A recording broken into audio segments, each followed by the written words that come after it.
Hello and how you doing? And welcome back to Two Jagoffs. I am your host, Austin Cairns, and we are right here in Point Park University's Media Hub for yet another episode of Two Jagoffs. And ladies and gentlemen, we've been making history recently. Last week on the podcast, I had none other than Mayor Corey O'Connor on the podcast, which was one of our biggest episodes to date. So if you have not listened to that, please go check it out. Obviously, we had an interview this past Sunday. There was also a lot of bad things that happened with my co-host Lucas Coons, which I'll probably talk about later on, but that's neither here nor there. So we're going to try and lighten up the mood a little bit today. I've gotten a request by a very special individual to come back on the podcast, and I could not say no. As soon as I saw it, I was like, yes, we're doing it. We're making it happen. Ladies and gentlemen, please welcome back for the first time since retiring, the Gavel, David Lawless. David, so good to see you. Good to see you too, Austin. I know that, you've been going through a lot personally. I know that your co-host or former co-host has treated you a little unfairly, but I'm glad I was able to take the opportunity with the open door policy on Two Jagoffs to come back. And I think congratulations are in order to you, a college graduate. Thank you. The sense of pride that I had for your accomplishments the last time I was on here, that continues to grow because now you've gone from the college boy into the graduate man. Oh, thank you. That means an absolute lot to me. And if I call you Max or David in this episode, just so you know, it might be a little fit. I mean, you're retired now, so it might slip out as either or. I'll always be the Gavel David Lawless Esquire, but I'm also Max Petrunia too. So we'll talk about a lot of stuff today. And I'm really looking forward to the opportunity to come back to share with you the journey to retirement, but also talk about what's on the horizon for David Lawless and Max Petrunia, and to really help Two Jagoffs get back on track also. Thank you. I really appreciate that. And I actually kind of feel bad. I feel underdressed compared to you. I mean, you look amazing with the blazer on.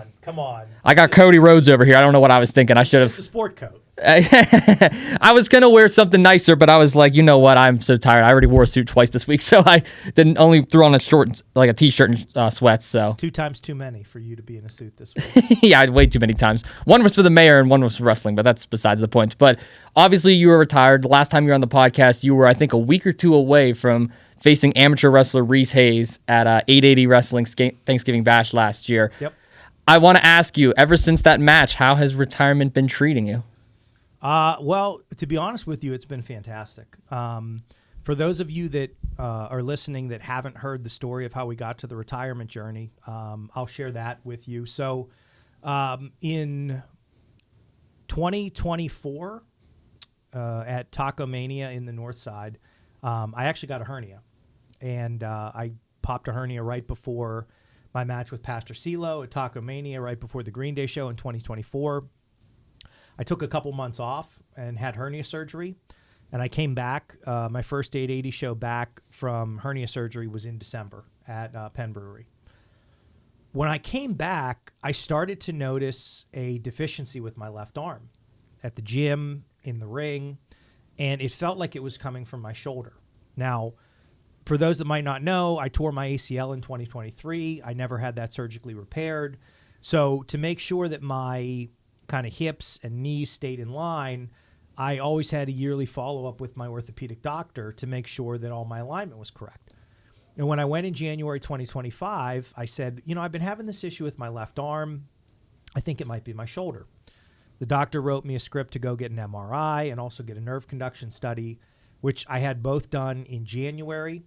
The MRI came back showing some mild arthritis, but nothing that was unusual for someone that was 40 years old and that had lifted weights and been a professional wrestler. And then my nerve conduction study was conducted in March, and that showed what could be some deficiencies in my cervical spine. In May, I had an MRI of my cervical spine, and that showed that I had some depression on the left side at C6, C7, and C5, C6. So that was actually causing me to have a deficit with my tricep. It was affecting my range of motion. It was affecting my ability to lift. Never anything that put any of my opponents in jeopardy, but something that was a deficit. So I actually had a consultation with a neurologist in May who recommended that I get surgery in July and that I take a couple months off and return to the ring. But I decided rather than do that, I was going to spend the next 7 months of my career in pain with a deficit in my left side and retire the way I wanted to. So it's funny. As of May, when I had that appointment, I immediately left the doctor's office and I called Brandon Kay. I called Cato. I called Marcus, who was helping book 880 at the time. And I called Derek Stowers at Pro Wrestling Conquest. And I said, look, this is going to be it. December, I'm going to retire. I had actually had my retirement date of December 13th in mind before John Cena did it. And it was always the plan for me to wind up all of the stories that I had. So at Rise, I had won the Grand Championship, and I was always going to lose it in December. I was always going to retire to Reese in November at 880. My last match in my career on December 13th of 2025 was actually against my first opponent ever, Cato, at Imagine Wrestling. And then I got the privilege of wrestling Jock Sampson in my last match at Pro Wrestling Conquest. So that was a plan that was in the works for 7 months. You know, my arm was okay. I felt a little uncomfortable. And then I had a match with Gorgeous Gregory in June at Imagine, and my arm went completely dead during the match. So I actually it was really a struggle for me for months to even lift my arm, but I never told anyone, and I just continued to go through my career. I'm proud to report, though, that I've avoided surgery. My condition, especially with my neck, is getting much better now that I'm 5-6 months out of taking bumps. And I'm just really proud of the stamp that I left in pro wrestling, especially on the way out. I don't think anyone, when I retired, knew that I was dealing with like a serious injury. I don't think it ever looked like I lost a step or two in my career. Like, I think the matches that I put on this retirement tour were on par with the matches that I'd been putting on for years before. So I have no regrets. I miss performing. I miss being part of shows. I miss the locker room. I miss the rides. But for the sake of my body, my health, and just my overall physical well-being, it was the best decision. And obviously you are a couple months removed now, like you mentioned, from that. And I got to ask, because I know this is the narrative in professional wrestling when it comes to retirement. They always say never. They always say whenever you have a final match, usually you come back out and have another one. Is this actually the official retirement of David Lawless, or could there be a potential that we see you once more?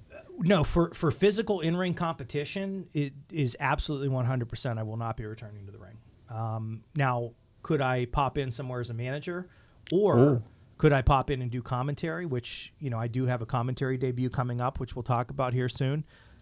Sure.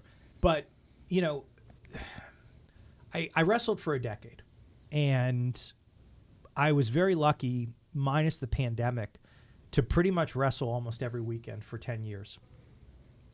I don't think my body or my mind ever had enough of a break to realize how crazy it is what we do to our bodies in professional wrestling. I just feel like I was in survival mode, and all the adrenaline, all the inflammation, I think it all just continued. I mean, you know, you don't realize how much it hurts to take a bump, but then to think about the fact that you would drive 2, 3, 4 hours, wrestle for 10, 15, 20 minutes, and then cram yourself in a car, drive 3, 4 hours, get a couple hours sleep, go to the gym, do it again. It's nuts. It's nuts. And I don't discourage anyone from pursuing their passions or doing professional wrestling. I think everyone should follow their dreams. But now that I'm on the other side of it, and I feel the way that I feel, my body is finally getting back to some semblance of normalcy, man, I do not see myself wanting to go back to that. How many times have you been to any independent shows since you've retired? Even though, obviously, I know you wrestled those last few matches in December. Have you had a chance to make it? I saw you at one of the 2PW shows earlier this year, but did you have a chance to make it anywhere else yet? Yeah, so I've been out to a couple Enjoy shows. Specifically, I was at Taco Mania, and then I bopped around backstage at the Odyssey show that they did in March at Mr. Smalls. You know, I was at an IWC show in March as well, and you know, when I'm done, I'm going to be in a theatrical production coming up here downtown in June. So when rehearsal's over and I have a little more free time, then I'll probably wind up, you know, showing up at a couple shows. But the 2PW show, it was a surprise. It was very nice. Marshall had put a nice plaque together to honor me, and I got to give a nice little speech to the crowd and thank everyone, because I didn't get a chance to have a real final goodbye at 2PW, just as a byproduct of how that company was booking and kind of when they popped up. I also went to Pit Fight as well. Yeah, I mean, I'm always happy to go out and watch wrestling. I still love professional wrestling, and I still love the storytelling. I still love the physicality. I have a lot of friends and people that I respect that I want to see thrive in professional wrestling. So it's not like I won't be around, and it's not even like I probably won't be involved at some point in either doing commentary or managing or whatever use the Gavel David Lawless can be to anyone. I'm always going to be happy to give back to this industry, but getting in there and working a full match, taking bumps, I do not see myself ever desiring to do that, because I ended my career in an excellent note. You know, especially at 880. I mean, when you think about the legacy you want to leave in professional wrestling, you know, what I was really proud about in that match was I got to be retired by my biggest rival, which, you know, for most of our rivalry, I was the heel and Reese was the babyface. And then all of a sudden, Reese is this monster heel. I'm the babyface in the final match at the Thanksgiving show, which is basically 880's WrestleMania. That's their big show. But then also to be able to have all of we call them the August class from the first training class, with Casey War and Nick's Wild and Brandon St. James being involved in there. And then, you know, we throw Marco in there also, some guy named John. Sorry. That's okay. I have history. We left that match not only telling the story of Reese retiring me, but we told some stories coming out of there. That was the platform for Nix and Brandon to kind of launch their feud. It was the platform for Casey and Reese to launch their feud for the hardcore title. So I'm really proud of the fact that, you know, we were able to get so many stories over and further so many parts of 880 in my retirement match. And I feel like one of the cool things, too, actually, I do apologize. I have like a buzzing in my head, so let me just fix that real quick. Sure. All right, that sounds a little bit better now. I don't know why that thing was clicked wrong. Anyway, I think the cool thing about you being backstage at a lot of these shows too, and especially for like the veteran in the locker room, because as someone who's younger, obviously my job is completely different than some of the stars that's back there. Like there's active professional wrestlers. I'm a commentator, occasionally do like interviews and announcing and stuff. So my role kind of differs from other people. But one thing that's cool seeing people that's still my age that's coming into the business is coming up and talking to veterans like you. Have you had that chance to maybe talk to some of the younger stars too at some of these backstage shows now that you are officially retired, kind of pass down your knowledge to the next generation? Yeah, I mean, you know, I still get a chance to talk to a lot of my friends, and when I'm at shows, if there are younger people that I either, you know, helped to train or had worked with, we'll talk through spots, we'll talk through ideas, but you know, I know at 2PW when I was out there, I know for a little bit, talking to some of the people right before Pit Fight, or even just messaging with some people that are on the Enclave show coming up at IWC, just kind of talking through spots and ideas with their characters and everything. It's still awesome. And then when I was backstage at IWC, giving some feedback to some of the younger talents about the match that they were putting on, what, you know, how the show was progressing. It's been great. So I'm never hesitant to help people when they ask, which is the same reason why when you called me up and said, hey, we'd love to have you back on the podcast, I decided to change my schedule around so I could come down and talk to you and talk to your viewers for an hour, hour and a half, because, you know, again, I have all the time in the world for people that take this seriously, for people that work hard, and I really do want to give back to the industry that gave me so much for a decade. Now that you're giving back to the industry and kind of looking ahead, now that you're kind of, I guess, out of it, but also still with a foot in the door, essentially, who are some younger independent stars that you've had the chance to maybe work with or see grow into this new role that maybe we as viewers should keep our eyes on? You know, one of the young stars, and I haven't had a chance to work with Sammy Suntheimer a ton, but I have worked a lot with Alejo, and I think Alejo is insanely talented. I really like what Blizzy and I think it's Christian Robinson, yeah. Christian Robinson. I like the dynamic of their tag team. I think that they have a very good look together, and I think that they could really be sold as a cool like tag team package. So I love to see what they're doing. I love how Nick's Wild has just been this absolute chameleon since Nick's. Nick's is one of my favorite people to watch grow in professional wrestling because myself, Gannon, MV, we were there the first day that 880 opened its doors. And, Gianni, Casey, Brandon, Reese, like that first training class always holds a very special place in my heart. But Nick's, to watch them come to class and actually they threw up the first day from, running around the block and the cardio and everything, to see what Nick's has been able to do. And Nick's and I never really had any feuds at 880, but I definitely wanted to make sure that Nick's was involved in the retirement match. So just keep continuing to watch out for all of the August people. I mean, and you see what's happened at 882, where Casey and Brandon and Reese and Nick's have taken the reins, and Gianni, and just ran with it. But, I would be repeating the young stars that everyone sees already. So, Gorgeous Gregory, I think, is insanely talented and understands this business at a level that most people won't understand even a decade in. That would be who I would tell you to look out for. And those are some good names you had on there, too. Some of them former 2 Jagoff guests, by the way. So sure. Definitely had eyeballs on them since day one. And I love the assessment that you broke down there, because so many of those guys you could see, like, over even me, who just came into 880 doors over a year, like a little under a year ago, I got to see someone build their confidence from, hey, they're confident enough to get in the ring and actually do this, but see their mic skills improve, their in-ring skills improve, their character work improve. Maybe make their heel work a little better, or change to a face, or change back and forth. It's cool being able to see somebody's development as they're just starting off and getting more and more comfortable into their role. Yeah, and I think, too, the reason why people are good heels or people are good baby faces has a lot to do with their character, but it also has a lot to do with the story you put them in, right? So, I look at the story that Reese and I told early in Reese's career when Reese was the underdog, right? The story was great because you wanted Reese to win because of the position Reese was in, the way that Reese was booked, the way that story was told. And then you fast forward to the fact that, for a long time I was the top heel in 880, where people were throwing trash at me in the ring, to the point now where Reese is the top heel and I'm in a retirement match where everyone's cheering for me.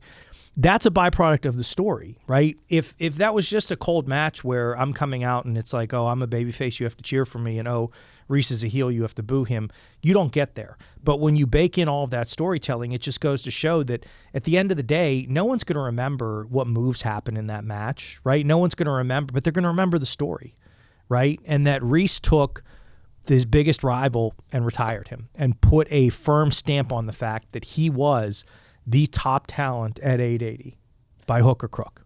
And obviously he has taken some time off now doing some other projects on the outside as well. Sure. So big shout out to Reese Hayes for that. But you can also see like how much of the talent evolved and elevated themselves just from even being involved in a simple story like that. Like, one of my favorite parts of your match with Reese at Thanksgiving Bash was it set up the story between Reese Hayes and Casey War. Mm-hmm. Because for the longest time, Reese Hayes was doing the Pure Rule stuff afterwards, which obviously that was a complete diminishment on what the Hardcore Championship was supposed to be. And Casey, being the hardcore guy he is, and he was like, no, Brandon St. James, my tag team partner, made that title special. You have taken it and ruined it. And not only did you ruin it, you also retired David Lawless and made me feel guilty for being one of the catalysts to probably why he ended up losing that match. So I love seeing, I see you're smiling because I got the idea of it. I love seeing that evolution going into the next story. Yeah. And I mean, it was just, it's so simple where, you know, you can still put those stories in there and create those emotions and get to the conclusion, which is, look, I don't think anyone that was in Penn Brewery that night, I don't think anyone thought I was going to win that match, right? But it didn't matter because how we got there and everything that came from there was really the important part. And that was the ride that people went on. Everyone knew John Cena was going to lose on December 13th, 2025. But guess what? People still tuned in because they wanted to see the ride that they took people on to get there. And that was a story that they told that launched Gunther being the next legend killer. So that will always be the number one drive of professional wrestling, which is storytelling. That is the number one driver of anything in the world, is storytelling. Out of all the retirement matches that you had in all these different promotions, is there one that maybe stands out to you or meant more than the other? Obviously, I know all of them are different in their own unique way because you did different things with 880 Wrestling, you did different things with Rise, you did different things with other promotions. Was there maybe one that like kind of hit you a little different compared to some of the others? Yeah, I mean, definitely I would say of the 4 matches that I did, it was definitely the 880 match because it was the only match where I was a babyface. Oh, that's true. I got to wrestle my trainer at Rise, and then I got to lose the title to Tad Jarvis, right? Put over another young talent. So, I mean, as far as like memorable's concerned and all the moments, it's definitely the 880 match, hands down. I mean, at some point, I think Sorgel released the speech that I gave at the end of the night as well. But it was... it was amazing to step out into a promotion that on Thanksgiving night with what was damn near close to a sellout crowd, the largest crowd that 880 had for the Thanksgiving show, to have everyone that was there. I mean, Lee Moriarty was there, Luca Crucifino was there, a lot of my friends and family were there as well. To be a babyface, to get a chance to give a speech, to really remind everyone in that room, wrestling or otherwise, to continue to follow your dreams and follow your passion.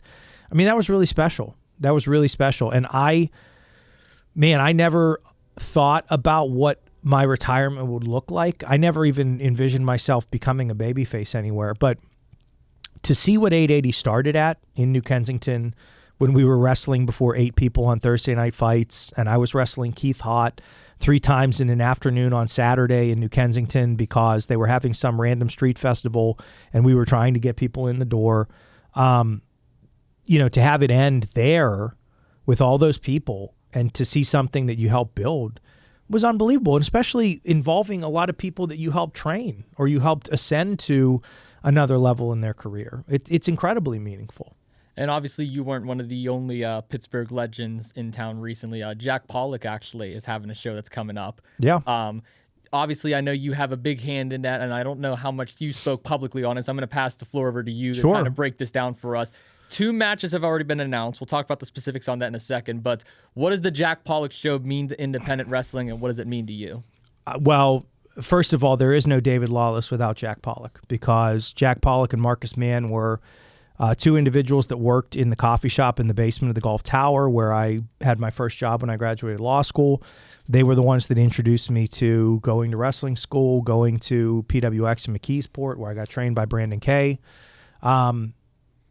So without meeting them, right, my life would not look like it does. Where my involvement, I've helped on the back end putting some of this show together for a good cause. If there's anyone that has destroyed their body more for independent professional wrestling and asked for nothing from people, it's Jack Pollock. And he's got some serious injuries, some serious wear and tear on his body that he is going to be getting fixed, and he does need help, which we're happy to help him. But he would never ask for that. This was an idea of Chris LaRusso and Marcus Mann and MV Young. So we've all been kind of instrumental in helping to put that together. I will be contributing in a couple ways. One, I will be the commentator for that show. So I'll be taking a page out of your book, and I'll be studying up on my Austin Cairns to make sure that I'm doing justice behind the microphone. You'll be biased if you do that. But then also, we are going to be releasing an exclusive Jack Pollock Memorial T-shirt that is currently being designed. There will only be 100 shirts printed for the suggested price of $30 each. Every single penny that this show generates, I promise you, is going to Jack Pollock. And the goal of the show, we talked about tribalism last time. I think you asked a lot of people about it. I personally do not understand or like the tribalism in professional wrestling. I think we as a community and as a sport need to lift each other up and realize that if professional wrestling in Pittsburgh is thriving, everyone benefits. So the goal was to say, look, everyone's putting their bullshit aside. We are all coming together for Jack, and we are going to put on a Pittsburgh Dream Show.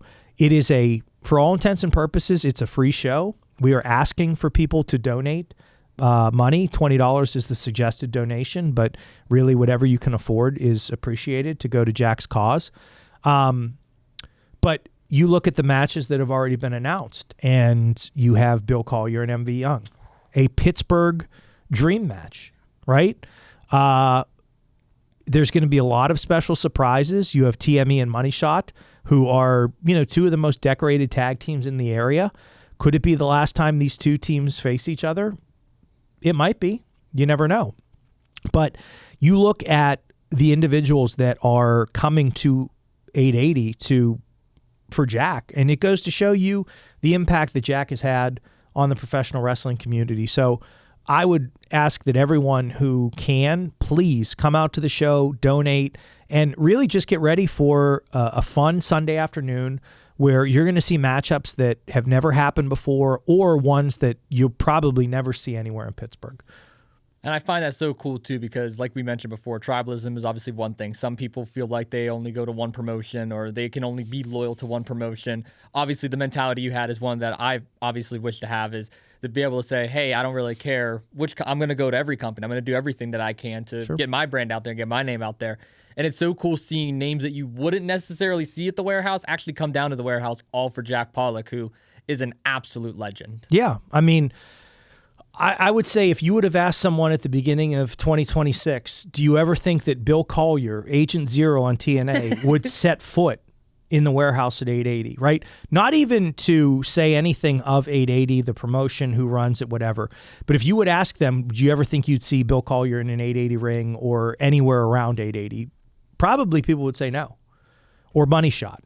Or TME back together there. I mean, these are just things that don't happen. And the reason is because we want this to be special, but we also want to let the wrestling community know that this is way bigger than just one promotion or one show a month, right? Mm-hmm. This is helping someone that legitimately would die in the middle of a wrestling ring because of how much they love the sport of professional wrestling and how much they love the Pittsburgh indie wrestling scene. So, I can't wrestle physically, or at least I'm retired. But if I can commentate a little bit and provide the voice to an epic show, I'm happy to do that. Are you play-by-play or are you color for this? I will be the play-by-play. Nice. I will be joined by I forget his. Why am I forgetting his working name right now? It's Edric Everhart's tag team partner from System Elite. You're asking the wrong person. I know his real name, but I don't want to say it because I don't want to break the fourth wall here. That's totally understandable. But yeah, it's going to be myself. I think Sean Collier will probably hop on the mic at some point. Megan Nelson as well. You might be hopping on the mic at some point, or at least I've heard that you're going to be in the area and might help out a little bit if you want. I would love to. Let's do it. You have an open invitation. Always come. Ty Cross. There we go. Ty Cross is going to be the color commentator. Ty, if you're listening, I do apologize for not being able to think of that off the top of my head, but my brain's resetting a little bit after the 10 You're years. Retired. Yeah. You have an excuse. Everyone can just give me a little bit of a break there. But yeah, it's going to be a fun show. And in addition to the exclusive T-shirt, we're working on some raffle baskets as well from that's going to have some really cool merchandise and donations from people that you might see on television every single week. So you really don't want to miss this show. It's a 3:00 start time on a Sunday afternoon. The weather should be absolutely perfect. And if the show ends early enough and there's still tickets available, I would encourage everyone to march downtown to 3 Stories and attend closing time at the Moonside Cafe, which is the live immersive theatrical performance that I'll be starring in June. Well, what kind of role are you doing there? Well, I will be playing Cap, the bouncer at the Moonside Cafe. And the only thing I can tell you is that this is a production put on by Vigilance Theater.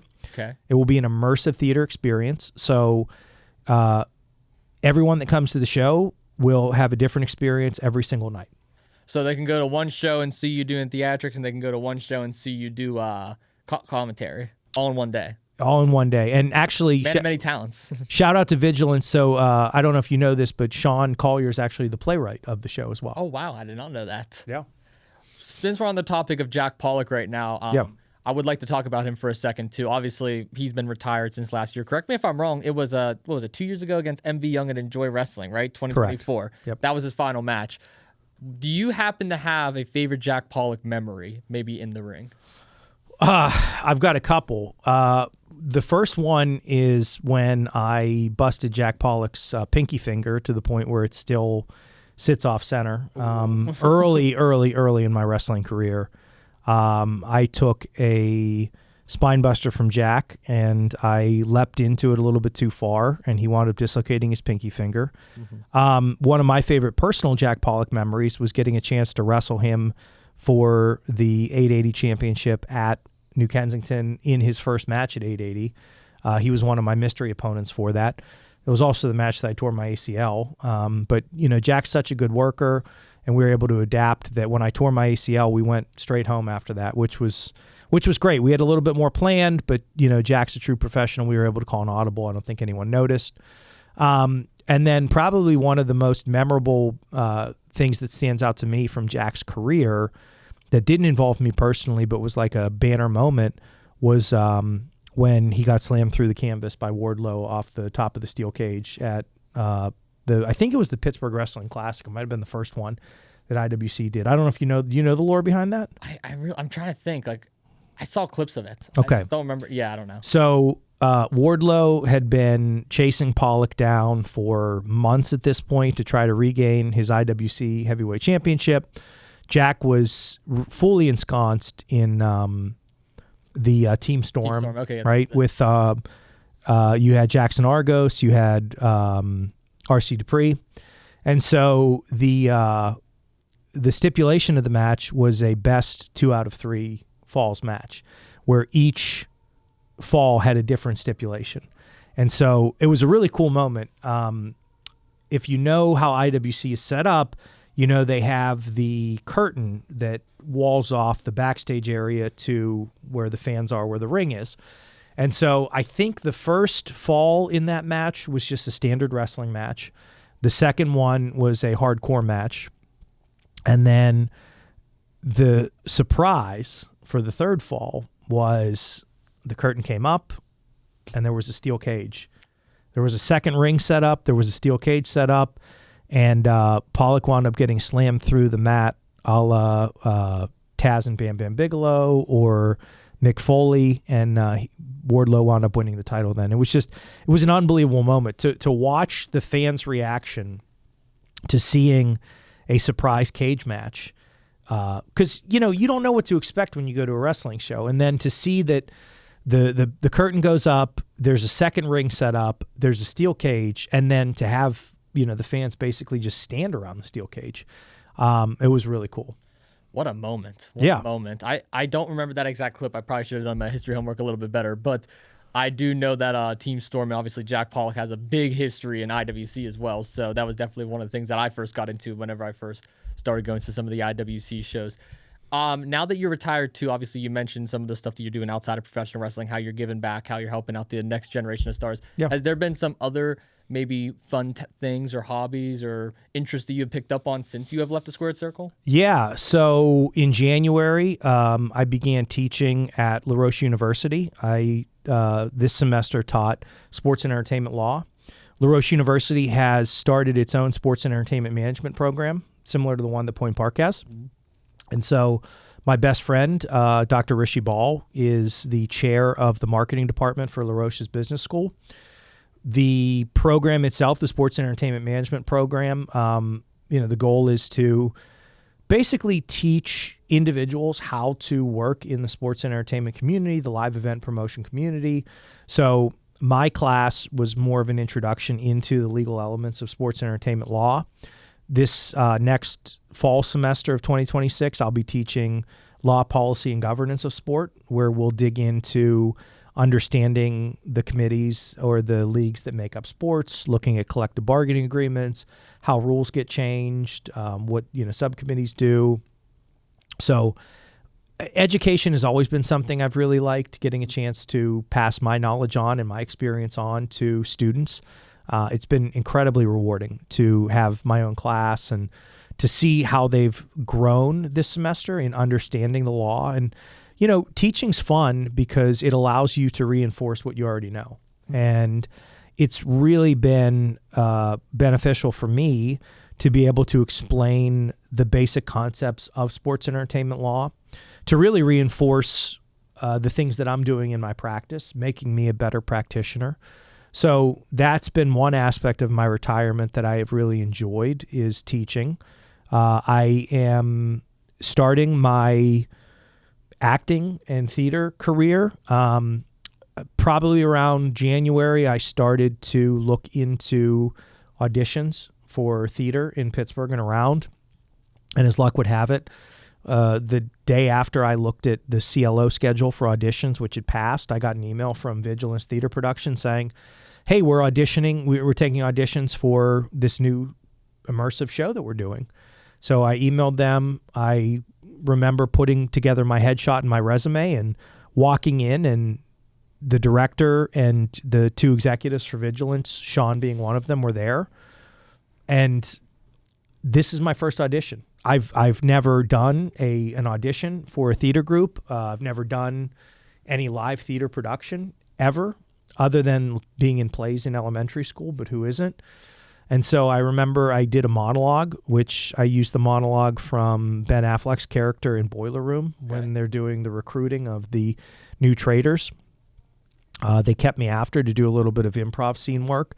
And so we started rehearsals about 4 weeks ago for closing time at the Moonside Cafe. And that's been a fascinating process, with coming from a sport background and even with professional wrestling, to see how you channel your character and your energy in acting. It's been unbelievable. I bet it translated pretty well too, especially with professional wrestling, doing character work there for the longest time. Now being able to try and do new characters within theater. I bet it's a pretty similar bounce. Right? Yeah. I mean, I think it's a different type of energy that you focus, but the process, how you improv, how you interact, how you embody that character, fundamentally, it's very similar to professional wrestling. The tools that you develop as an actor when you're going through these exercises, though, are a little different.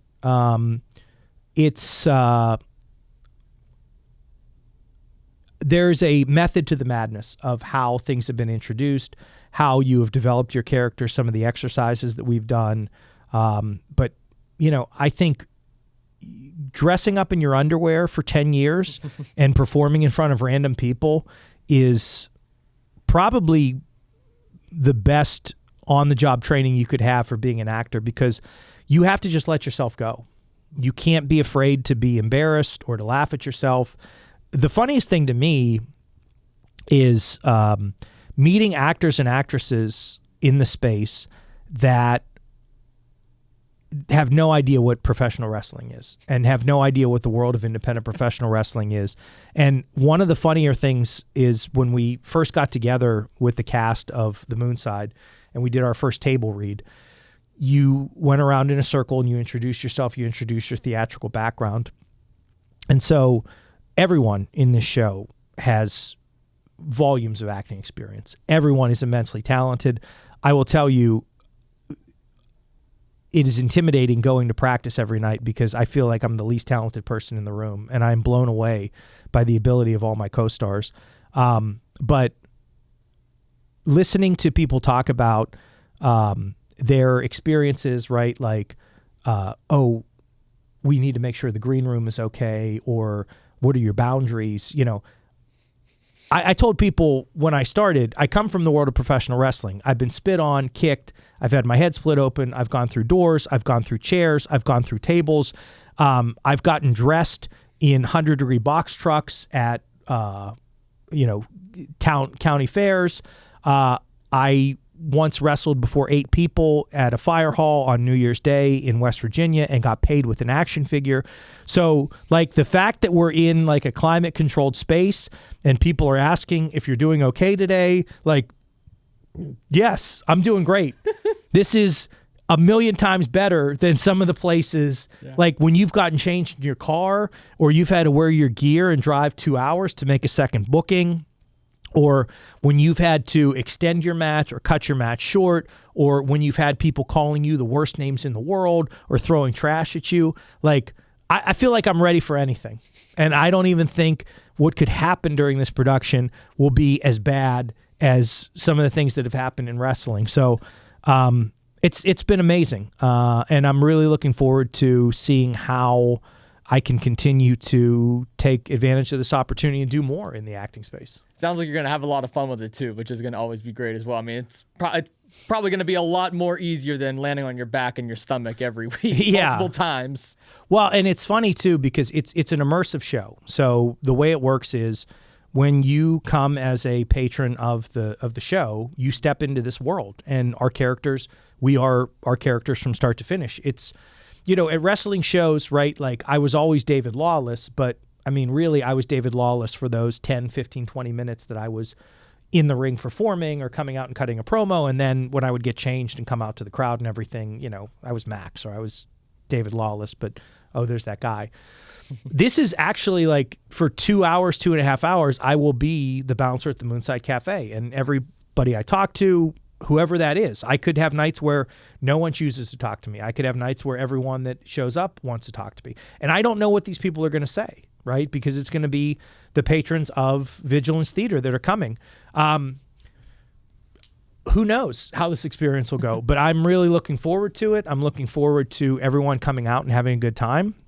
And I think this is a much safer way for me to get my creative elements out there. Absolutely. And acting is usually the way most people go, like, after professional wrestling. So that's cool. But I do want to circle back to your teaching at La Roche, if you don't mind, for a second. Sure. So you're teaching a class at La Roche. You taught only one class this past semester, if I'm not mistaken, right? Yeah. So sports and entertainment law, which is, it's like a survey course almost, where, you want to give the students kind of a broad introduction to a lot of the different topics that'll come up in the sports entertainment industry. So we went over like torts and injuries. We went over insurance. We went over contracts. We went over intellectual property.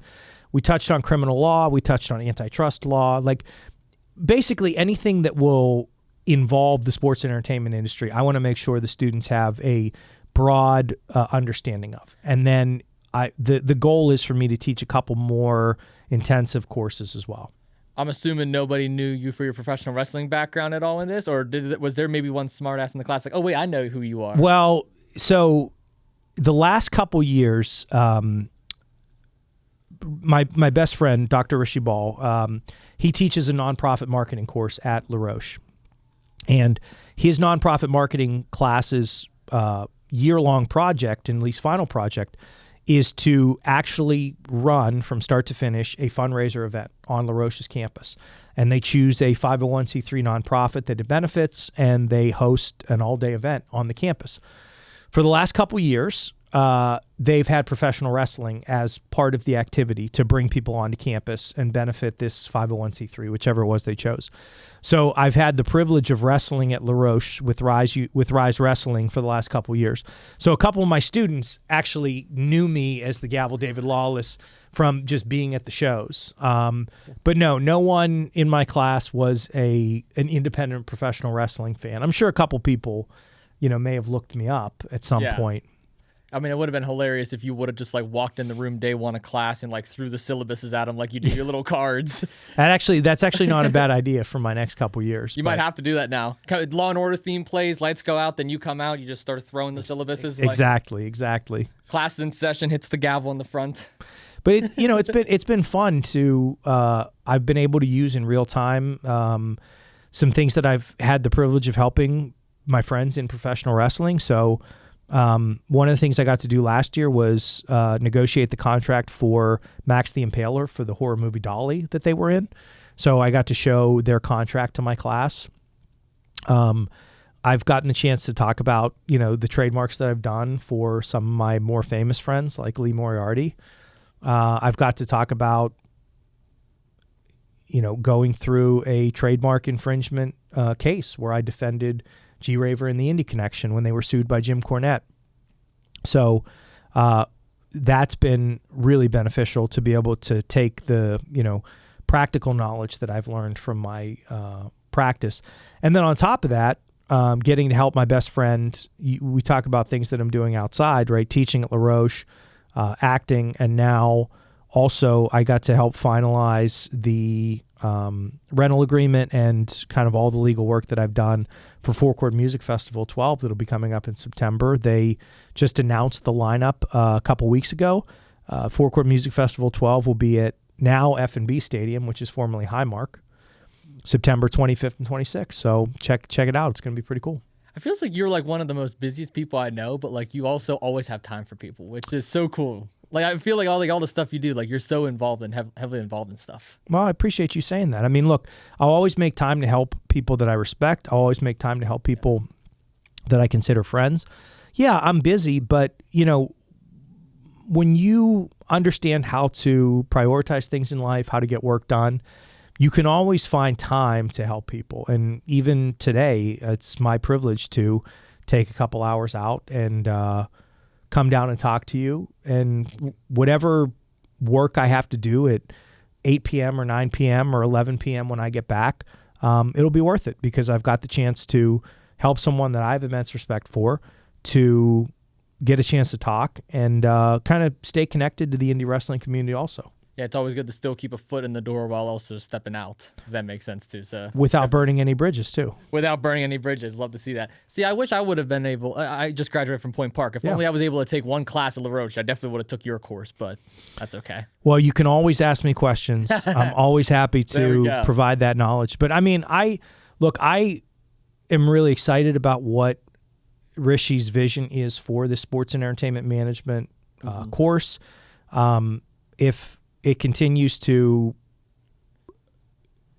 progress on the trajectory that we have, he wants to basically do what his nonprofit marketing class does on a larger scale, which is to, organize a live event. And you're a testament to the fact that live on-the-job training or real-time training is better than any classroom education you could ever get. I mean, sure, the things that you've learned at Point Park have been invaluable in the classroom, but the fact that you are graduating with an unbelievable body of tape and work, I mean, that's a testament to you having the foresight to get out and do that.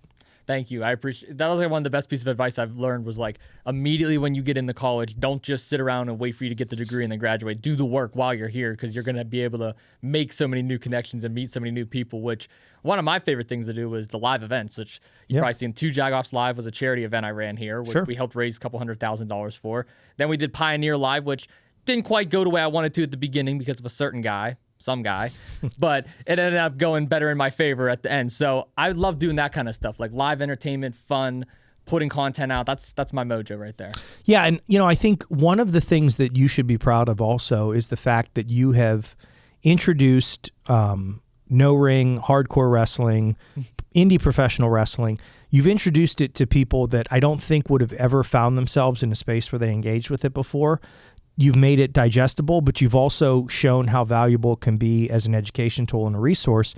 And the truth is, like most things in life, when you don't understand it, when you haven't done it before, it can be intimidating, it can be misleading, it can be confusing, it can be something you want to stay away from.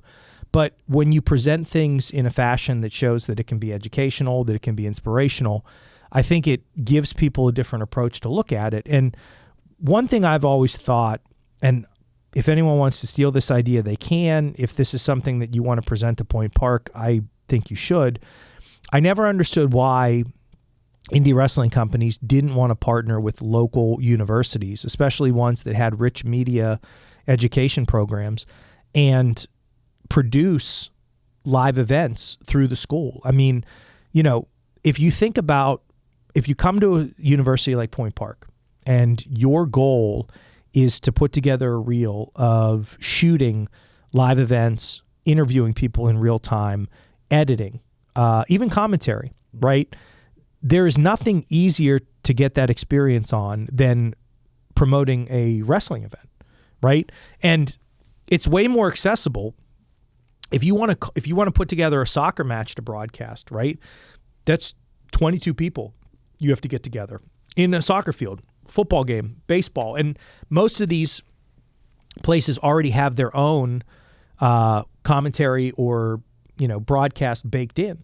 Point Park has a very unique opportunity in the sense that you don't have athletics, right? So how can you let photography majors or production majors or radio and television communication majors, how can you give them the opportunity to do live interviews, to do live editing, to actually have reels of things that something could go wrong? And how do you adapt? How do you shoot this?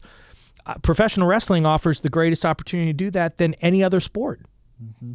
So if Point Park could develop a partnership with someone, be it 880 or Rise or IWC or, take your pick, it doesn't matter, there would be a really good opportunity for people that love wrestling to wrestle, but students to learn and have an opportunity to put together a reel. I fully agree with that statement. That's actually something that I've been heavily pushed in Point Park to do, because I'm not going to name names, but I've already had several companies in my DMs wanting to do shows at Point Park since we did do Pioneer Live. So, yeah. And I think it's beneficial too, because I don't know if you saw any clips or not, but Pioneer Live was like an hour-long special I hosted in Village Park, which is like the big open area outside. So you can see the city in the background. You can see like all the buses and cars passing through. There's a lot of traffic going on.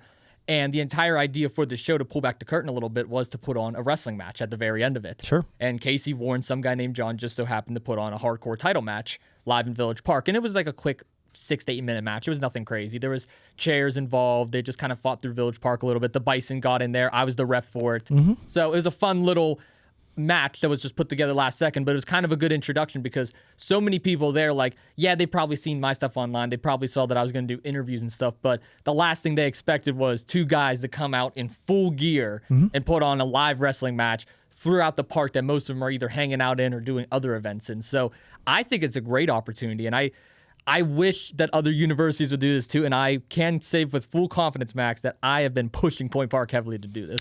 Yeah, I mean, LaRoche, Rishi approached me 3 years ago and asked me if I could, make a wrestling event happen at LaRoche, which, I mean, I think he called me, not to pat myself on the back, but this is just how I show up for my best friend and the people that I love and support. But like, I'd gotten out of I was in a deposition all day downtown. It was literally 7 hours in a very high profile case that I was working on. He had called me and said, look, my students want to put on a wrestling show. Can you make this happen? And I think I got on the phone with LaRusso, who was booking for Rise at the time. Within 10 minutes of talking to Rishi, got on the phone with Brandon Kay, and we had everything ironed out by 7 p.m. that night that they were going to do it. And so I would encourage, if you need me to talk to anyone in the administration about the benefit of having a live wrestling show with a ring and the opportunity it affords to people, because at the end of the day, we're all just regular people that are doing this, right? Like, I had the opportunity for a decade to meet people and tell them, oh, I run my own law practice. I'm also a professional wrestler. People are like, that's crazy. It's like, yeah, but we all have interesting backstories and full-time jobs, but we love this form of entertainment, this form of sport, and we want to share it with the world. And when people come to a show, right, it's not WWE. We don't have the production budget, but it's a lot of fun. And you realize that, is it predetermined violence? Sure. But is it anything that is offensive? Is it anything that is gruesome? Is it anything that people aren't going to walk away from having a good time? Absolutely not.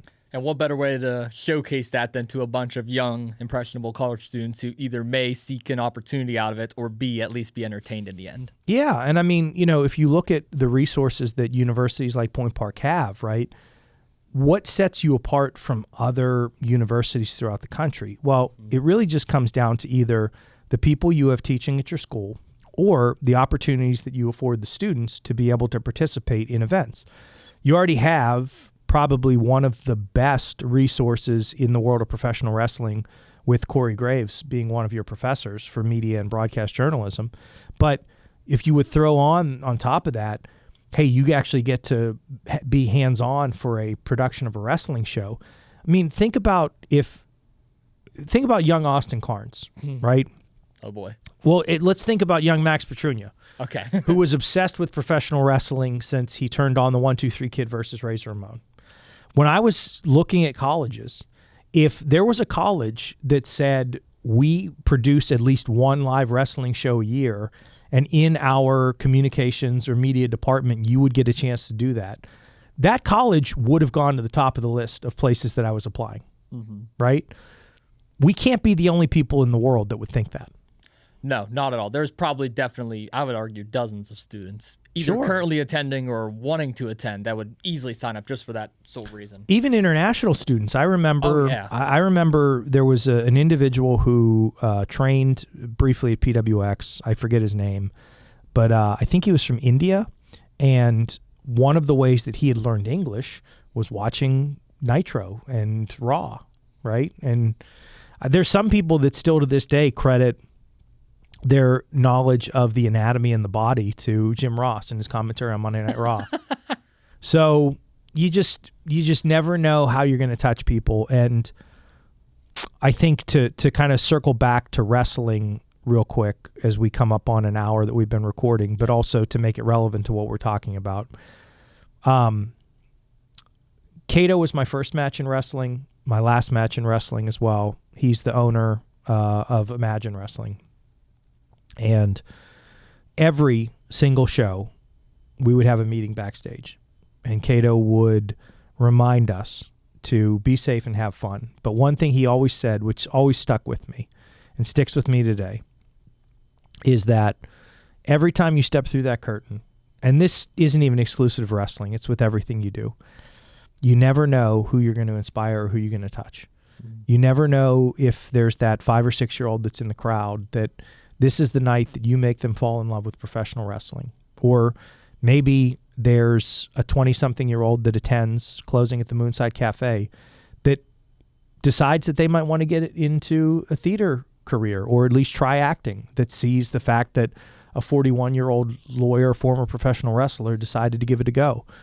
But you never know the impact you're going to make. And so when we talk about coming down here and talking to you, talking to your audience, I don't know who's going to watch this, but if there can be one person that leaves this experience having learned something or feeling like they're going to take an opportunity that they might not have, then, man, that's all I can ask for. Oh, that's just one good way to end off an episode right there. That is some amazing advice. This is why I love having you on the podcast. I feel like I am learning something as well, even just hosting this show, being able to sit here and listen. So yeah, but I greatly appreciate this. But listen, I wouldn't be down here if it wasn't for you. And I'm not saying this just because you're here. I'm not saying this because you're going through a tough time with your former co-host. But yeah. I mean this sincerely from the bottom of my heart. When you tell that someone takes things seriously and works hard at it and is dedicated, you will go out of your way to help them. And to see you grow this podcast, to see you interview the mayor, to see you graduate from college, to think about you ascending to a graduate degree, and to see what happens of your career, you should be really proud. And I personally am really proud of you. And I think the way to end this, honestly, is for me to tell you that if you never commentate another professional wrestling match, if you never do another episode of Two Jagoffs, if you never produce another live show, okay, do not let any single human being in this world ever minimize what you've done, what you've accomplished, and the fact that you've made it. You should be immensely proud of yourself. And from here on out, everything you do is just going to be icing on top of the cake that you built, my friend. Thank you. That actually means the absolute world to me. You're welcome. Thank you so much, Max. Well, I think that was some of the best final words you could leave off with, but do you happen to have anything else that you would like to end this episode off with? Maybe other places they can go and find you, sure. Social media pages? Please, everyone, if you can, June 14th at the warehouse at 880, 3 o'clock start time. It will be the Jack Pollock, I need a new hip, want a new hip, whatever we're calling it. Please come out, support in any way that you can. Please continue to support all of the local indie professional wrestling, IWC, Enjoy, 880, Rise, Pros of Wrestling. Anywhere that there's a ring set up that people are performing, please do it. Please continue to support the individuals that help this media ecosystem in professional wrestling. Support 2 Jagoffs. Support all the photographers that are out there. Support all the content creators that are out there. And for everyone that's listening at home, don't ever hesitate to reach out if you have any questions, if you need any legal help. Max Petrunia PC is my professional corporation. If I can't help you, I certainly know someone that can, so don't ever hesitate to pick up the phone. I don't charge you for my time, and if I can't help you, I'll send you to someone that can.